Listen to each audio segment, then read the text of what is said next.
سلطانه بعد 60 سال اولین بار در مرز هندوستان و پاکستان به دیدار برادرش رسید. سهمگزاری اصلی این دیداربینی کاربران شبکه‌های اجتماعی بودند. سلطانه در 12 سالگی از همین دهه شمال پاکستان بینام و نشان شد. عائله‌اش و خودش هم نمی‌خواهد درباره چون و چرای این حادثه صحبت کند. سلطانه بعد 10 سالهای زندگی در هندوستان به زادگاهش برگشت.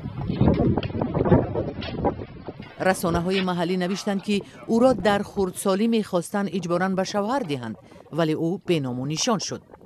بسیار همدیهگانش فکر می‌کردند که او مرده است. اما این زن این همه سال در منطقه کشمیر تحت نظارت هندوستان زندگی می‌کرد. او چندین فرزند و نبیره‌ها دارد. شوهرش سالهای 80 درگذشت.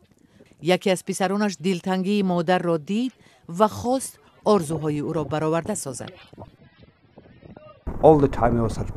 دائما می‌دیدم که گذشته را یاد می‌کند.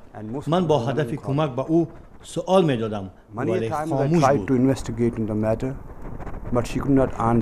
پسر سلطانه متن و مراجعتش را در یکی از گروه‌های کاربران شبکه اجتماعی در زادگاه مادرش پاکستان جای داد. کاربران محلی پیام را دیدند و با او در ارتباط شدند. وقتی من با مراجعتنامه آشنا شدم، آن توجهم را جلب کرد. آنجا نام برادران، پدر و دهه‌اشان ذکر شده بود. من تحقیق خود را شروع کردم.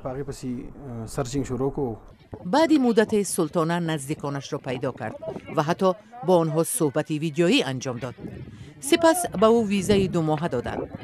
سلطانه مدت را در کنار خویش و اقربا در پاکستان سپری می کند و بعداً به هندوستان به کنار خانواده خودش برمیگردد.